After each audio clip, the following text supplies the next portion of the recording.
ನಮಸ್ತೆ, ನಮ್ಮ ಕುಟುಂಬ ಕನ್ನಡ ವ್ಲಾಗ್ಸ್ಗೆ ತಮ್ಮೆಲ್ಲರಿಗೂ ಸ್ವಾಗತ. ನಾನು ನಿಮ್ಮ ಪ್ರೀತಿಯ ಕನ್ನಡತಿ ಭಾಗ್ಯ. ಸೊ ಇವತ್ತು ವೆಡ್ನೆಸ್ಡೇ ಇವತ್ತು ಸ್ವಲ್ಪ ವೆಜಿಟೇಬಲ್ಸ್ ಎಲ್ಲ ಖಾಲಿ ಆಗಿತ್ತು. ಹಾಗಾಗಿ ನಮಗಿಲ್ಲಿ ಹಳ್ಳಿ ಆದ್ರೂ ಚಿಕ್ಕದಾಗೊಂದು ಮಾರ್ಟ್ ಥರ ಇದೆ. ಸೊ ಅಲ್ಲಿ ಫ್ರೆಶ್ ತರಕಾರಿ ಯಾವಾಗ್ಲೂ, ಯಾಕಂದರೆ ಸುತ್ತಮುತ್ತ ಹಳ್ಳಿಯಲ್ಲಿರೋದ್ರಿಂದ ಹಳ್ಳೀಲಿ ಬೆಳೆದಿರೋಂತಹ ಎಲ್ಲ ತರಕಾರಿಗಳನ್ನು ತಂದು ಕಡಿಮೆ ಬೆಲೆಗೆ ಅಲ್ಲಿ ಹಾಕ್ಬಿಟ್ಟು ಹೋಗ್ತಾರೆ. ಸೊ ದಟ್ ನಮಗೆ ಕ್ವಾಲಿಟಿ ಆ್ಯಂಡ್ ಕ್ವಾಂಟಿಟಿ ಪ್ರೈಸು ಎಲ್ಲನೂ ರೀಸನಬಲಲ್ಲಿ ಸಿಗುತ್ತೆ ಅಂತ ಹೇಳಿ ನಾವು ನಮ್ಮೂರಲ್ಲೇ ತಗೋತೀವಿ. ತುಂಬ ಜನ ಈ ಬ್ಲಿಂಕಿಟ್ ಆಮೇಲೆ ಏನೇನೋ ಬುಕ್ ಮಾಡ್ತಾರಲ್ವ. ಆ್ಯಕ್ಚುಲಿ ಫ್ರ್ಯಾಂಕಾಗಿ ಹೇಳಬೇಕು ಅಂತಂದರೆ ನಾವಿರೋ ಹಳ್ಳಿ ಕಡೆ ಇನ್ನೂ ಈ ಬ್ಲಿಂಕಿಟ್ ಇವಾಗ ಸ್ವಲ್ಪ ನಮಗೆ ಈ ಅಮೆಝಾನು, ಫ್ಲಿಪ್ಕಾರ್ಟು, ಸ್ವಿಗ್ಗಿ ಇದು ಸ್ವಲ್ಪ ಡೆಲಿವರಿ ಮಾಡ್ತಾಯಿದ್ದಾರೆ. ನಾನು ಮದುವೆ ಆಗಿ ಹೊಸದ್ರಲ್ಲಿ, ಅಂದರೆ ನಮ್ಮ ಒಂದು ದಾಂಪತ್ಯ ಜೀವನ ಇಲ್ಲಿಗೆ 7 ವರ್ಷ ಆಯಿತಾ.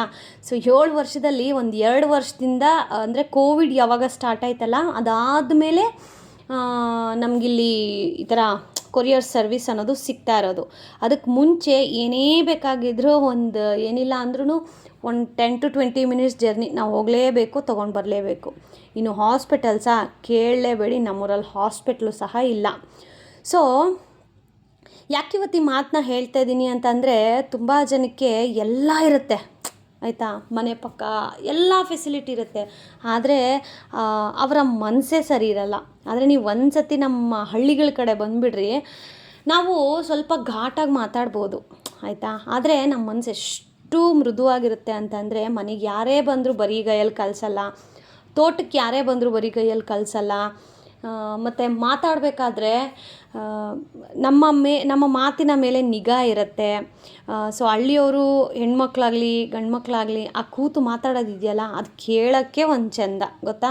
ನಿಜವಾಗ್ಲೂ ಹೇಳ್ತೀನಿ, ಹಳ್ಳಿಯವಳು ಅಂತ ಹೇಳ್ಕೊಳ್ಳೋಕ್ಕೆ ಇವಾಗ ಸ್ವಲ್ಪ ಸಿಟಿ ಆಗ್ತಾಯಿದೆ ಬಿಡಿ. ನಾನು ಬಂದಾಗ ಏನೂ ಇರಲಿಲ್ಲ, ಲೈಕ್ ತುಂಬ ಭಯ. ಸಾಯಂಕಾಲ ಒಂದು 7 ಗಂಟೆ ಆದರೆ ಆಚೆ ಹೋಗೋಕ್ಕಾಗ್ತಿರ್ಲಿಲ್ಲ, ಯಾಕಂದರೆ ಇಲ್ಲೆಲ್ಲನೂ ತುಂಬ ತೋಪು ಅವೆಲ್ಲ ಜಾಸ್ತಿ ಇತ್ತು ಆವಾಗ. ಸೊ ಅಲ್ಲೆಲ್ಲನೂ ಜಾಸ್ತಿ ಈ ಸೌಂಡ್ಗಳಾಗೋದು. ಆಮೇಲೆ ನಾನೇ ಡೈರೆಕ್ಟಾಗಿ 2-3 ಸತಿ ನೋಡಿದ್ದೀನಿ. ಅಂದರೆ ಅವಾಗೆಲ್ಲ ಅಮ್ಮನ ಮನೆಗಿಂದ ವಾಪಸ್ ಬರಬೇಕಾದ್ರೆ ಡೈರೆಕ್ಟಾಗಿ ದೆವ್ವಗಳನ್ನು ನೋಡಿರೋದು ಉಂಟು. ಸೊ ಯಪ್ಪ, ಅದನ್ನೆಲ್ಲ ನಾನು ಮರೆಯೋಕ್ಕಾಗೋದಿಲ್ಲ. ಬಟ್ ಇವಾಗ ಅಟ್ ಪ್ರೆಸೆಂಟ್ ನಮ್ಮ ಹಳ್ಳಿ ಸ್ವಲ್ಪ ಡೆವಲಪ್ ಆಗ್ತಾ ಇದೆ. ಸೊ ಡೆವಲಪ್ ಆಗ್ತಾ ಇರೋದ್ರಲ್ಲಿ ಖುಷಿನೂ ಇದೆ. ಸೊ ಇವತ್ತು ವೆಡ್ನೆಸ್ಡೇ ವ್ಲಾಗನ್ನು ಶೇರ್ ಮಾಡ್ತಾ ಇದ್ದೀನಿ. ಸೊ ದಯವಿಟ್ಟು ಯಾರಾದರೂ ಹೊಸದಾಗಿ ನೋಡ್ತಾ ಇದ್ದರೆ ಚಾನಲ್ ಸಬ್ಸ್ಕ್ರೈಬ್ ಮಾಡ್ಕೊಳ್ಳಿ, ಸಪೋರ್ಟ್ ಮಾಡಿ, ನಿಮ್ಮ ಫ್ರೆಂಡ್ಸ್ ಆ್ಯಂಡ್ ಫ್ಯಾಮಿಲಿಗೂ ಶೇರ್ ಮಾಡಿ, ನಿಮ್ಮ ಅನಿಸಿಕೆ ಅಭಿಪ್ರಾಯಗಳನ್ನು ಕಮೆಂಟ್ ಸೆಕ್ಷನಲ್ಲಿ ಕಮೆಂಟ್ ಮಾಡಿ. ಸೊ ಇವತ್ತು ವೆಡ್ನೆಸ್ಡೇ ಅಲ್ವಾ, ಇನ್ನು ನೆಕ್ಸ್ಟ್ ಅಮಾವಾಸ್ಯೆ ಬಂದರೆ ನಾನ್ ವೆಜ್ ತಿನ್ನೋ ಹಾಗಿಲ್ಲ, ಯಾಕಂದರೆ ಶ್ರಾವಣ ಶುರುವಾಗುತ್ತೆ. ಅದಕ್ಕೆ ಅಂತ ಹೇಳಿ ಇವತ್ತು ಫಿಶ್ ತರಿಸಿದ್ದೀನಿ. ಪರ್ಯಂತ ಸ್ಕೂಲಿಂದ ಬರೋ ಅಷ್ಟೊತ್ತಿಗೆ ಫಿಶ್ಶು ಮಾರ್ನಿಂಗೇ ತರಿಸ್ಬಿಟ್ಟೆ. ಈ ತರಕಾರಿ ಎಲ್ಲ ತಂದ್ರಲ್ಲ, ಆಗಲೇ ಫಿಶನ್ನು ತರಿಸಿ ಮ್ಯಾರಿನೇಟ್ ಮಾಡಿ ಫ್ರಿಜ್ಜಲ್ಲಿ ಇಟ್ಬಿಟ್ಟು, ಅದಾದಮೇಲೆ ಇವಾಗ ನಾನು ವೆಜ್ಜೀಸ್ ಎಲ್ಲ ಸಪ್ರೇಟ್ ಮಾಡ್ತಾಯಿದ್ದೀನಿ. ತರಕಾರೀಸ್ ಎಲ್ಲ ಸಗ್ರಿಗೇಟ್ ಮಾಡಿ ಅದರ ಜಾಗಕ್ಕೆ ತೆಗೆದಿಡ್ತಾ ಇದ್ದೀನಿ. ಸೊ ಮಗು ಒಂದು 3:30 ಅಷ್ಟೊತ್ತಿಗೆ ರೀಚ್ ಆಗಿಬಿಡ್ತಾನೆ ಮನೆಗೆ. ಸೊ ಅಷ್ಟೊತ್ತಿಗೆ ಅವ್ನು ಬಂದ ತಕ್ಷಣ ಬಿಸಿ ಫ್ರೈ ಮಾಡಿಕೊಟ್ರೆ ಪಾಪ ಖುಷಿಯಿಂದ ತಿಂತಾನಲ್ವಾ. ನಮ್ಮ ಮನೇಲಿ ನಮ್ಮ ಯಜಮಾನ್ರು ಪ್ಯೂರ್ ವೆಜಿಟೇರಿಯನು, ಅಂದರೆ ಎಜಿಟೇರಿಯನ್ ಅಂತಾರಲ್ವ, ಅಂದರೆ ಎಗ್ ಮಾತ್ರ ತಿಂತಾರೆ, ಇನ್ನು ನಾನ್ ವೆಜ್ ಎಲ್ಲ ಏನೂ ತಿನ್ನೋದಿಲ್ಲ. ಸೊ ನಾನು ಮತ್ತು ನನ್ನ ಮಗ ಇಬ್ಬರೇ ನಾವು ನಾನ್ ವೆಜ್ ತಿನ್ನೋರು. ಸೊ ಹಾಗಾಗಿ ಇಬ್ಬರಿಗೆ ಅಂತ ಹೇಳಿ ನಾನು 1.5 kg ಆಗೋಷ್ಟು ದೊಡ್ಡದು ಫಿಶ್ ಬರುತ್ತಲ್ಲ, ಆ ಥರದನ್ನೇ ತರಿಸಿದ್ದೆ.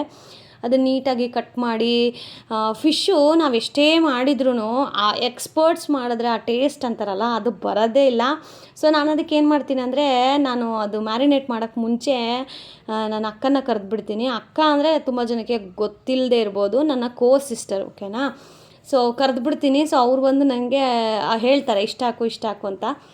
ಆವಾಗ ನಾನು ಹಾಕ್ಬಿಟ್ಟು ಕಲಸಿಡ್ತೀನಿ. ಆವಾಗ ಟೇಸ್ಟು ಗೊತ್ತಾಗ್ಬಿಡುತ್ತೆ ನನ್ನ ಮಗನಿಗೆ, ಇವತ್ತು ಇವರೇ ಕಲಿಸಿದ್ದಾರೆ, ಇವತ್ತು ದೊಡ್ಡಮ್ಮನೇ ಕಲಿಸಿದೆ, ಇವತ್ತು ನೀನೇ ಕಲಿಸಿದ್ಯಾ ಅಂತ. ಅವ್ನಿಗೆ ಅಷ್ಟು ಚೆನ್ನಾಗಿ ರೆಕಗ್ನೈಸ್ ಮಾಡ್ತಾನೆ ಟೇಸ್ಟಲ್ಲೆಲ್ಲನೂ. ಅದಕ್ಕೆ ಹೇಳಿದೆ, ಇಲ್ಲ ನೀವು ಹೇಳಿ ಅಕ್ಕ, ನಾನು ಕಲಿಸ್ತೀನಿ ಅಂತ ಹೇಳಿಬಿಟ್ಟು. ನಾನು ಮದುವೆ ಆಗಿ 7 ವರ್ಷ ಆಯಿತು ಫ್ರೆಂಡ್ಸ್. ಎಷ್ಟೋ ಸತಿ ನನಗೆ ಫಸ್ಟ್ ನಾನು ಬಂದಾಗ ಅಡುಗೆ ಮಾಡೋಕ್ಕೂ ಬರ್ತಿರ್ಲಿಲ್ಲ ನನಗೆ. ಆಫ್ಟ್ರ್ ಆಲ್ ಒಂದು ಟೀ ಮಾಡೋಕ್ಕೆ ಬರ್ತಿರ್ಲಿಲ್ಲ. ಅಮ್ಮನ ಮನೇಲಿ ಒಂಥರ ಲೈಕ್ ಎಲ್ಲನೂ ಅಕ್ಕ ಅಮ್ಮ ಎಲ್ಲ ಮಾಡ್ತಾಯಿದ್ರು. ಬಟ್ ಯಾವಾಗ ನಮ್ಮ ಅಕ್ಕಂಗೆ ಮದುವೆ ಆಯಿತು ಆವಾಗ ಶುರುವಾಯಿತು ನನಗೆ. ಸೊ ಆವಾಗ ನಾನು ಸ್ವಲ್ಪ ಕಲಿತೆ. ಬಟ್ ಅಕ್ಕನಿಗೆ ಮದುವೆ ಆಗಿದ್ದು 1 ವರ್ಷಕ್ಕೆಲ್ಲ ನನಗೂ ಮದುವೆ ಆಗೋಯಿತು. ಸೊ ಹಾಗಾಗಿ ಸ್ವಲ್ಪ ಕಲ್ತಿದ್ದೆ. ನನಗೆ ಈ ಮಸಾಲೆ ರುಬ್ಬಿ ಸಾಂಬಾರು ಮಾಡೋದು ಅವೆಲ್ಲ ನಿಜ ಬರ್ತಾನೆ ಇರಲಿಲ್ಲ. ಏನಂದರೆ ನಮ್ಮ ಯಜಮಾನ್ರು ವೆಜ್ ತಿನ್ನೋರು. ಸೊ ವೆಜ್ಜಿಗೆ ಆಪ್ಷನ್ ತುಂಬ ಕಡಿಮೆ. ನಾನ್ ವೆಜ್ಗಾದರೆ ಅಯ್ಯೋ ಒಂದಿನ ನಾನ್ ವೆಜ್ ಮಾಡಿದ್ರೆ 1-2 ಡೇಸ್ ತಿನ್ಬೋದಪ್ಪ, ಕಾಲ ಕಳ್ಕೊಬೋದು ಅನ್ನೋ ಥರ. ಬಟ್ ನಮ್ಮ ಮನೇಲಿ ಹಂಗಿರಲಿಲ್ಲ. ದಿನಾ ಅಡುಗೆ ಮಾಡಬೇಕಿತ್ತು. ಸೊ ಆವಾಗ ನನಗೆ ಪಾಪ ನನ್ನ ಸಿಸ್ಟರು ತುಂಬ ಹೇಳ್ಕೊಟ್ಟಿದ್ದಾರೆ, ಸುಳ್ಳು ಹೇಳಬಾರ್ದು. ಇವತ್ತು ನಾನೊಂದು 20 ಜನಕ್ಕೆ ಬಿರಿಯಾನಿ ಮಾಡ್ತೀನಿ ಆಯಿತಾ. ಅಷ್ಟು ಮಾಡ್ತೀನಿ ಅಂದರೆ ಅದಕ್ಕೆ ಇನ್ಸ್ಪಿರೇಷನ್ ಯಾರು ಗೊತ್ತಾ? ನನ್ನ ಸಿಸ್ಟರೇ. ಅವರಾದರೆ ಒಂದು 50-100 ಒಂದು ಮದುವೆಗಾಗುವಷ್ಟು ಊಟ ಒಬ್ಬರೇ ಮಾಡಿಬಿಡ್ತಾರೆ, ಹೆಲ್ಪರ್ ಇದ್ದರೆ ಸಾಕು. ಲಾಸ್ಟ್ ಟೈಮ್ ನಾವು ನಮ್ಮ ದೇವರಿಗಿದ್ದು ಪೂಜೆ ಇಟ್ಕೊಂಡಿದ್ವಿ ಗೊತ್ತಾ, ಅದರಲ್ಲಿ ವ್ಲಾಗ್ ಶೇರ್ ಮಾಡಿದ್ನಲ್ಲ, ಅದರಲ್ಲಿ ಗೊತ್ತಾಗುತ್ತೆ ನಿಮಗೆ.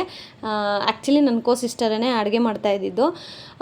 ಇನ್ನೂ ಅರಿಶಿನ ಎಲ್ಲ ತುಂಬಿತ್ತಲ್ವಾ, ಸರಿ ಫ್ರಿಜ್ಜಲ್ಲಿ ಪ್ಯಾಕೆಟ್ ಇತ್ತು, ಸರಿ ಅದನ್ನು ಹಾಕ್ಬಿಡೋಣ ಅಂತ ಹೇಳಿ ಇಲ್ಲಿ ಹಾಕ್ತಾಯಿದ್ದೀನಿ. ಸೊ ಇನ್ನು ಅದಾದಮೇಲೆ ಆ್ಯಸ್ ಯೂಶ್ವಲ್ ಮನೆ ಕೆಲಸಗಳಿರುತ್ತೆ, ಎಲ್ಲ ಮಾಡಿ ನಾನು ಸ್ವಲ್ಪ ಹೊತ್ತು ಮಧ್ಯಾಹ್ನ ರೆಸ್ಟ್ ಮಾಡಿ ಅದಾದಮೇಲೆ ಈಗ ಪರ್ಯಂತ ಬಂದ. ಸೊ ಬಂದ ತಕ್ಷಣವೇ ಈ ಮಮ್ಮಿ ಫಿಶ್ ಆಯಿತಾ, ಯಾಕಂದರೆ ಹೋಗ್ಬೇಕೆ ಹೇಳಿಬಿಟ್ಟು ಹೋಗಿದ್ದ. ಮಮ್ಮಿ ನಾನು ಬಂದ ತಕ್ಷಣ ನಂಗೆ ಫಿಶ್ ಫ್ರೈ ಮಾಡ್ಕೊಡ್ಬೇಕು ಓಕೆನಾ ಅಂತ. ಸರಿ ಕಂದ ಆಯಿತು ಅಂತ ಹೇಳಿ ಕಲಸಿಟ್ಟಿದ್ದೆ. ಸೊ ಬಂದ ತಕ್ಷಣ ಮಮ್ಮಿ ಫಿಶ್ ರೆಡಿನಾ ಅಂದ. ಅಪ್ಪ ರೆಡಿಯಾಗಿದೆ, ಹೋಗಿ ಫಸ್ಟ್ ಫ್ರೆಶ್ ಅಪ್ ಆಗಿ ಬಾ, ನಾನು ಇಲ್ಲಿ ಫ್ರೈ ಮಾಡಿಕೊಡ್ತೀನಿ ಅಂತ. ಸೊ ಇವಾಗ ಸ್ವಲ್ಪ ದೊಡ್ಡವನಾಗಿರೋದ್ರಿಂದ ನಾನೇ ಇರಬೇಕು, ನಾನೇ ಮುಖ ತೋರಿಸ್ಬೇಕು, ನಾನೇ ಎಲ್ಲ ಮಾಡಬೇಕು ಅನ್ನೋ ಸ್ವಲ್ಪ ಕಡಿಮೆ ಆಗಿದೆ. ಅವನೇ ಫ್ರೆಶ್ ಅಪ್ ಆಗ್ತಾನೆ, ಮತ್ತು ಅವನದು ಸಪ್ರೇಟ್ ಬಟ್ಟೆಗಳೆಲ್ಲನೂ ಸಪ್ರೇಟ್ ನೀಟಾಗಿ ಜೋಡಿಸಿಟ್ಟಿರ್ತೀನಿ. ಆ್ಯಂಡ್ ಎಲ್ಲನೂ ಮೆಸ್ಸಿ ಮಾಡೋದಿಲ್ಲ. ಅವನು ಅಷ್ಟೇ ತುಂಬ ಅಂಡರ್ಸ್ಟ್ಯಾಂಡಿಂಗು. ಹೋಗ್ತಾನೆ, ಅವ್ನಿಗೆ ಯಾವುದು ಪ್ಯಾಂಟ್ ಬೇಕು, ಯಾವುದು ನೈಟ್ ಟಿ ಶರ್ಟ್ ಬೇಕು ನೀಟಾಗಿ ತೊಗೋತಾರೆ, ರೆಡಿಯಾಗಿ ಫ್ರೆಶ್ ಅಪ್ ಆಗಿ ಬಂದು ಮಮ್ಮಿ ಐ ಆಮ್ ರೆಡಿ ಅಂತಾನೆ. ಸೊ ಆವಾಗ ಊಟಕ್ಕೆ ಅಂದರೆ ಸ್ನ್ಯಾಕ್ಸ್ ಏನಾದರೂ ಮಾಡಿದರೆ ಹಾಕ್ಕೊಡ್ತೀನಿ. ಸೊ ಇವತ್ತು ಫಿಶ್ ಅಲ್ವಾ, ಹಾಗಾಗಿ ನಾನೇ ತಿನ್ನಿಸ್ಬೇಕು. ಸೊ ಫಸ್ಟಿಗೆ ಒಂದು ಬ್ಯಾಚ್ ಮಾಡಿಬಿಟ್ಟು ಅವನಿಗೆ ತಿನ್ನಿಸ್ಬಿಟ್ಟು ಆಮೇಲೆ ಇನ್ನೊಂದು ಬ್ಯಾಚ್ ಮಾಡೋಣ ಅಂತ ಹೇಳಿ ಇವಾಗ ಸ್ಟವ್ ಆಫ್ ಮಾಡಿಬಿಟ್ಟು ಅದಾದಮೇಲೆ ಫಸ್ಟ್ ಅವನಿಗೆ ತಿನ್ನಿಸ್ಬಿಟ್ಟು ಅದಾದಮೇಲೆ ಮತ್ತೆ ಬಂದು ಸ್ಟವ್ ಆನ್ ಮಾಡಿ ಮತ್ತೆ ಫಿಶ್ ಫ್ರೈ ಮಾಡ್ಕೊಂಡಿದ್ದೆ. ಆವಾಗ ನನಗೆ, ಯಾಕಂದರೆ ಫಿಶ್ ಫ್ರೈ ಬಿಸಿ ತಿಂದ್ರೇ ಚೆನ್ನಾಗಿರುತ್ತೆ. ಸೊ ಇವಾಗ ನೋಡಿ ಮತ್ತೆ ಸ್ಟವ್ ಆನ್ ಮಾಡಿ ಅವನಿಗೆ ತಿನ್ನಿಸ್ಬಿಟ್ಟು ಬಂದು ಇವಾಗ ಮತ್ತೆ ಸ್ಟವ್ ಆನ್ ಮಾಡಿ ಇವಾಗ ನಾನು ನನಗೆ ಅಂತ ಹೇಳಿ ಇವಾಗ ಫ್ರೈ ಮಾಡ್ಕೊತಾ ಇದ್ದೀನಿ. ಫಿಶ್ ಆ್ಯಕ್ಚುಲಿ ಮಕ್ಳಿಗೆ ತುಂಬ ಒಳ್ಳೆಯದು. ವಾರಕ್ಕೆ 1 ಸತಿ ಆದರೂ ಕೊಟ್ಟರೆ ಮಕ್ಕಳ ಬ್ರೈನ್ ಅನ್ನೋದು ತುಂಬ ಆ್ಯಕ್ಟಿವ್ ಆಗುತ್ತೆ. ಸೊ ಫಿಶ್ಶು ಯೂಶ್ವಲಿ ನೋಡಿ ನಮ್ಮ ಮಂಗಳೂರು ಸೈಡ್ ಎಲ್ಲನೂ ಫಿಶ್ನ ಜಾಸ್ತಿ ಪ್ರಿಫರ್ ಮಾಡ್ತಾರೆ. ಯಾಕೆಂದರೆ ಫಿಶಲ್ಲಿ ಅಷ್ಟು ಒಂದು ಬೆನಿಫಿಟ್ಸ್ ಇದೆ ಮಕ್ಕಳಿಗೆ ಎಕ್ಸ್ಪೆಷಲಿ. ಸೊ ನೀವು ಅಷ್ಟೇ ಮಕ್ಕಳಿಗೆ ಆಗಾಗ ಫಿಶನ್ನ ಮಾಡಿ ಕೊಡ್ತಾಯಿರಿ. ನಿಮ್ಗೆ ಮಾಡೋಕ್ಕೆ ಬರಲ್ಲ ಅಂದರೆ ಒಳ್ಳೆ ರೆಸ್ಟೋರೆಂಟ್ಗೋ ಅಥವಾ ಮಾಡ್ತಾರಲ್ವ ಫಿಶ್ ಅದನ್ನು ಡಿಶ್ ಮಾಡೋರೇ ಒಂದು ಸೈಡ್ ಇರ್ತಾರಲ್ವ. ಸೊ ಅಲ್ಲಿಂದ ಬೇಕಂದರೂ ನೀವು ತೊಗೊಂಡು ಬಂದು ಮಕ್ಕಳಿಗೆ ಕೊಡ್ಬೋದು. ಆ್ಯಂಡ್ ಇವತ್ತು ಆ್ಯಸ್ ಯೂಶ್ವಲ್ ಡೇ ರೊಟೀನನ್ನು ಶೇರ್ ಮಾಡಿದ್ದೀನಿ. ನನಗೆ ಫುಲ್ ವೀಡಿಯೋ ಮಾಡೋಕ್ಕಾಗಲಿಲ್ಲ ಬಿಕಾಸ್ ನನ್ನ ಮಗನಿಗೆ ಇವಾಗ ಅಟ್ ಪ್ರೆಸೆಂಟು ಫಸ್ಟ್ ಯೂನಿಟ್ ಟೆಸ್ಟ್ಗಳೆಲ್ಲ ನಡೀತಾ ಇದೆ. ಸೊ ಸ್ವಲ್ಪ ಅವನ ಮೇಲೆ ನಾನು ಕಾನ್ಸಂಟ್ರೇಷನ್ ಕೊಡಬೇಕು. ಎಕ್ಸಾಮ್ ಟೆಸ್ಟ್ ನನಗೆ ಟೆಸ್ಟ್ ಏನು ಕೊಡ್ತಾರಲ್ಲ, first unit test, second unit test, ನಾನು ಅದನ್ನು ಇದು ಟೆಸ್ಟ್ ಅಂತ ಹೇಳಿ ಅವನಿಗೆ ಹೇಳಲ್ಲ. ಇದೊಂದು ರೀತಿ ಎಕ್ಸಾಮ್, ನಿನಗೆ ಈ ಎಕ್ಸಾಮಲ್ಲಿ ನೀನು ಚೆನ್ನಾಗಿ ಬರೆದ್ರೆ ಫೈನಲ್ ಎಕ್ಸಾಮಲ್ಲಿ ಚೆನ್ನಾಗಿ ಬರೀತೀಯ ಅನ್ನೋ ಥರ. ಸೊ ಅವನು ಅಷ್ಟೇ ತುಂಬ ಸೀರಿಯಸ್ ಆಗಿ ತೊಗೊಂಡು ಓದ್ತಾನೆ. ಸೊ ಹಾಗಾಗಿ ನನಗೆ ಜಾಸ್ತಿ ಫುಲ್ಲು ಲೆಂತ್ ವೀಡಿಯೋ ಮಾಡೋಕ್ಕಾಗ್ತಾಯಿಲ್ಲ. ಬಿಕಾಸ್ ಮಾರ್ನಿಂಗ್ ಅವನು ಸ್ಕೂಲ್ಗೆ ಹೋಗೋದೇ 7:45 ಆಗುತ್ತೆ ಇಲ್ಲಿಗೆ ಪಿಕಪ್ ಬರೋದು. 7:45 ಹೋದರೆ ಈವ್ನಿಂಗ್ 3:20 ಆಲ್ಮೋಸ್ಟ್ 3:10 to 3:30 ಈ ರೇಂಜಲ್ಲಿ ಬಂದುಬಿಡ್ತಾನೆ. ಸೊ ಇನ್ನು ಮಿಕ್ಕಿರೋ ಆ ಟೈಮಲ್ಲಿ ನನಗೆ ವಿಡಿಯೋ ಅಂತ ಮಾಡಬೇಕು, ಮನೆ ಕೆಲಸ ಅಂತ ಮಾಡಬೇಕು. ಸೊ ಹಾಗಾಗಿ ಇವಾಗ ಟೆಸ್ಟ್ ಫಸ್ಟ್ ಯೂನಿಟ್ ಟೆಸ್ಟ್ ಆಗೋವರೆಗೂ ಒಂದು 1 ವೀಕ್ ಆಗ್ಬೋದು. ಸೊ 1 ವೀಕ್ವರೆಗೂ ಒಂದು ಸ್ಮಾಲ್ ವಿಡಿಯೋ ಅಪ್ಡೇಟ್ ಕೊಡ್ತೀನಿ. So thank you so much for watching friends. Lots of love.